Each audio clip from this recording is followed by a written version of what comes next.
बिस्मिल्लाहिर्रहमानिर्रहीम। अस्सलाम वालेकुम, वेलकम टू माय चैनल। आज मैं आपके साथ बहुत ही मज़ेदार से पकोड़ा मिक्स मसाला की रेसिपी शेयर कर रही हूँ।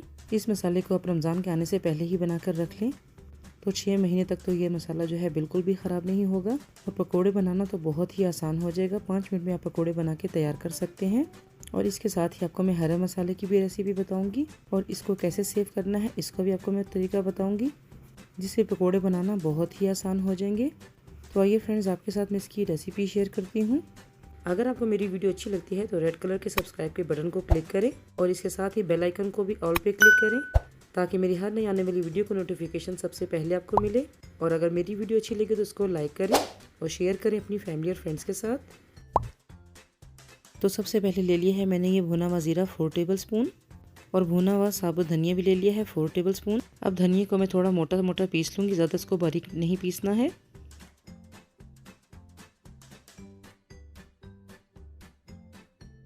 तो ये देखिए, इसको ऐसे मैंने थोड़ा सा मोटा मोटा से पीस लिया है और अब इसको मैं एक बाउल में निकाल लेती हूँ। और ये भुना हुआ सफ़ेद ज़ीरा भी ले लिया है, इसको भी मैं थोड़ा मोटा मोटा पीस लूँगी, ज़्यादा पाउडर फॉर्म में इसको नहीं पीसना है। सूखा धनिया और सफ़ेद ज़ीरे को अगर आप भून के इस मसाले में शामिल करेंगे तो ये मसाला जो है बहुत ही मज़े का बनेगा। तो देखिए, इसको ऐसे मैंने मोटा मोटा पीस लिया है और अब इसको भी मैंने एक बाउल में डाल दिया है। अनारदाना ले लिया है मैंने 4 टेबल स्पून। इन सब चीज़ों को मैं एक ही बाउल में शामिल करती जाऊंगी।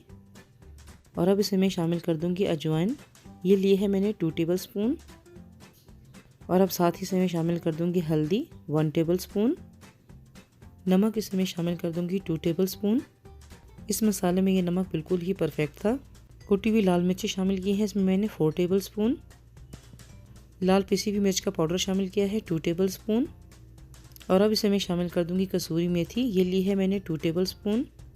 तो ये सारे मसाले से मैंने शामिल कर दिए हैं और इन सब चीज़ों को मैं अच्छी तरह मिक्स कर दूंगी। अगर आप इन मसालों को ऐसे ही मिक्स करके रखना चाहें तो ऐसे भी रख सकते हैं। इस तरह मिक्स करके आप इसको किसी एयरटाइट जार में डाल के रख दें। मैं इन मसालों के साथ बेसन को भी मिक्स करूँगी। तो देखिए, इस तरह ये मसाला जो है बिल्कुल परफेक्ट तैयार हो चुका है। आप इस मसाले को बना कर रख लेंगे तो पकौड़े बनाना जो है बहुत ही आसान हो जाएगा। और जिस भी बॉटल में डाल के आप इसको रखें उसको अच्छे से पहले ड्राई कर लें, इसमें पानी बिल्कुल भी नहीं होना चाहिए। तो अगर आप इसको बेसन शामिल किए बगैर ही रखना चाहें तो आप इसको ऐसे ही रख सकते हैं। तो अब ये मैंने एक दूसरा बाउल ले लिया है और अब इसमें मैं शामिल कर दूंगी बेसन। ये बेसन लिया है मैंने 750 ग्राम।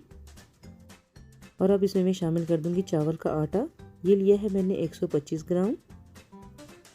और अब साथ ही इसमें शामिल कर दूंगी मैदा, ये भी लिया है मैंने 125 ग्राम। इन तीनों चीज़ों को मिक्स करके बहुत अच्छा सा इसका एक बेसन तैयार हो जाता है। और अब इन तीनों चीज़ों को मैं छान लूँगी। और अगर आपके पास चावल का आटा ना हो या इसको आप शामिल ना करना चाहें तो फिर आप 750 ग्राम बेसन और 250 ग्राम मैदा इसमें शामिल कर दें। तो देखिए, इन तीनों चीज़ों को मैंने अच्छे से छान लिया है। जो भी इसमें ये गुठलियाँ वगैरह होती हैं इसको मैं हटा दूँगी। तो देखिए, पकोड़े बनाने के लिए बहुत अच्छा सा ये बेसन तैयार हो चुका है। बेसन के साथ अगर आप चावल का आटा और मैदा शामिल करेंगे तो इससे जो है पकोड़े जो है बहुत अच्छे बनते हैं, उसका कलर भी बहुत ही अच्छा आता है और फिर पकोड़े भी बहुत क्रिस्पी बनते हैं। तो देखिए, इस तरह तीनों चीज़ों को मैंने अच्छी तरह मिक्स कर दिया है। और अब इस बेसन में मैंने जो मसाले पहले बना के रखे हैं उसको भी अब इस बेसन में मैं शामिल कर दूँगी। और जितना ये मैंने बेसन बनाया है तो उसके लिए मसाले बिल्कुल परफेक्ट हैं। आप भी सेम इसी क्वांटिटी से ये मसाला बना के रखेंगे तो ये मसाला बिल्कुल परफेक्ट रहेगा। तो देखिए, इस तरह इन सब चीज़ों को बेसन को और मसालों को मैं अच्छी तरह मिक्स कर दूंगी। और बहुत ही मज़ेदार ये मसाला बना था। इसके मैंने पकोड़े भी बना के घर में ट्राई किए थे तो बिल्कुल परफेक्ट ये पकोड़े बने थे। एक्स्ट्रा इसमें मैंने फिर नमक या मिर्ची वगैरह कुछ भी इसमें शामिल नहीं किया था। तो आप भी ये मसाला बना के रखेंगे तो रमज़ान में आपको बहुत ही आसानी रहेगी और आपने भी इस रेसिपी को ज़रूर ट्राई करना है। तो ये देखें, सब मसाले मैंने मिक्स कर लिए हैं और अब इसको मैं इस जार में डाल देती हूँ। जार को मैंने पहले अच्छे से वॉश करके ड्राई कर लिया था। और अब ये जो मैंने पकोड़ा मिक्स मसाला तैयार किया है अब इसको मैं इस जार में डाल देती हूँ। तो ये देखें, पकोड़ा मिक्स मसाला जो है बिल्कुल तैयार है, इसको मैंने जार में डाल के रख दिया है। और पकोड़ों के लिए जो मैंने हरा मसाला तैयार किया था उसकी रेसिपी भी मैं आपके साथ शेयर करती हूँ। तो ये देखिए, इसके लिए ले लिया है मैंने 4 अदद प्याज, उसको मैंने ऐसे काट लिया था। और 4 अदद ले लिए थे मैंने आलू, उसको भी मैंने ऐसे फ्राइज़ की शेप में ऐसे कट कर लिया था। और 1 कप ले लिया था मैंने बारीक कटा हुआ हरा धनिया। और 1 कप ले लिया है मैंने पालक। 2 टेबल स्पून ले लिया है मैंने चॉप किया हुआ अदरक लहसुन। 5 से 6 अदद ले ली थी मैंने हरी मिर्ची, उसको भी मैंने ऐसे चॉप कर लिया है। हरा धनिया और पालक को मैंने अच्छी तरह वॉश कर लिया था और फिर इसका पानी जो है अच्छे से ड्राई कर लिया था। तो देखिए, अब इन सब चीज़ों को मैं इसमें अच्छी तरह मिक्स कर दूँगी। चॉप्ड किए हुए अदरक लहसुन से इस पकौड़ों का टेस्ट जो है बहुत ही मज़े का हो जाता है। अगर आप इसके अलावा भी इसमें कोई और सब्ज़ी शामिल करना चाहें तो आप कर सकते हैं। तो देखिए इस तरह इन सब चीज़ों को मैंने अच्छी तरह मिक्स कर लिया है। तो ये पकौड़ों के लिए हरा मसाला जो है बिल्कुल तैयार है। इस हरा मसाले को आप फ्रीज़ भी कर सकते हैं 1 हफ्ते के लिए। तो देखिए मैंने एयर टाइट बैग ले लिया है। तो जितने आपने पकौड़े बनाने हों उसके हिसाब से आप ये पैकेट बना के फ्रीज़ कर सकते हैं। तो ये देखिए मैंने अभी एक थोड़ा ज़्यादा ही इसमें मसाला शामिल कर दिया है और ये एक बड़ा साइज़ का पैकेट बना के मैं इसको फ्रीज़ कर दूँगी। तो इससे तकरीबन एक बड़ी प्लेट आप पकौड़ों की बहुत इजीली तैयार कर सकते हैं। और ये मैंने छोटे पैकेट भी बना के रख लिए हैं। अगर थोड़े पकौड़े बनाने हो तो ये छोटे पैकेट ही उसके लिए सही रहते हैं। जितने आपने पकौड़े बनाने हैं उस हिसाब से आप इसके पैकेट बना के रख लें। मैं इस मसाले को ज़्यादा टाइम के लिए फ्रीज़ नहीं करती हूँ, सिर्फ 1 हफ्ते के लिए ही करती हूँ। तो देखिए मैं इसके आपको पकौड़े भी बना के दिखा देती हूँ कि किस तरह अपने पकौड़े बनाने हैं। अगर आपने फ्रीज़ किया हुआ हरा मसाला लिया है तो उसमें आपने पहले पानी बिल्कुल भी शामिल नहीं करना है और जितना हरा मसाला होगा उस हिसाब से आप इसमें ये बेसन शामिल कर दें। तो देखिए पानी शामिल किए बगैर इसको मैं अच्छी तरह पहले मिक्स कर दूँगी। तो इस हरे मसाले में मैंने शामिल किए हैं 2 बड़े वाले चम्मच पकौड़ा मिक्स मसाला के। और देखिए इन सब चीज़ों को पानी के बगैर ही पहले अच्छे से मिक्स कर लेना है। तो अभी इसमें मुझे मसाला थोड़ा कम लग रहा था तो थोड़ा सा मैंने फिर और भी इसमें शामिल कर दिया है। बहुत ज़्यादा मसाला भी इसमें शामिल नहीं करना है, नहीं तो पकौड़े भी जो है बहुत मोटे मोटे से बनते हैं। बस आप इसमें इतना मसाला शामिल करें कि सब्जियों के साथ जो है बेसन अच्छे से इसमें लग जाए। और अब इसमें मैं शामिल कर दूँगी 1 अदद अंडा। इससे भी पकौड़े जो है फिर बहुत मज़े के बनते हैं, बहुत अच्छे और क्रंची और क्रिस्पी से बनते हैं। तो देखिए अभी भी मैंने इसमें पानी शामिल नहीं किया है। इन सब चीज़ों को मिक्स करने के बाद थोड़ा थोड़ा करके इसमें मैं पानी शामिल करूँगी। और पानी इसमें ज़्यादा शामिल करना भी नहीं होता है, बिल्कुल थोड़ा सा ही इसमें पानी शामिल करना है। तो देखिए पानी शामिल करने के बाद इसको मैंने अच्छी तरह मिक्स कर दिया है। तो देखिए आपको देखने में पता चल रहा होगा कि पानी मैंने इसमें कितना कम शामिल किया है। तो ये पकौड़ों के लिए बैटर बिल्कुल तैयार है।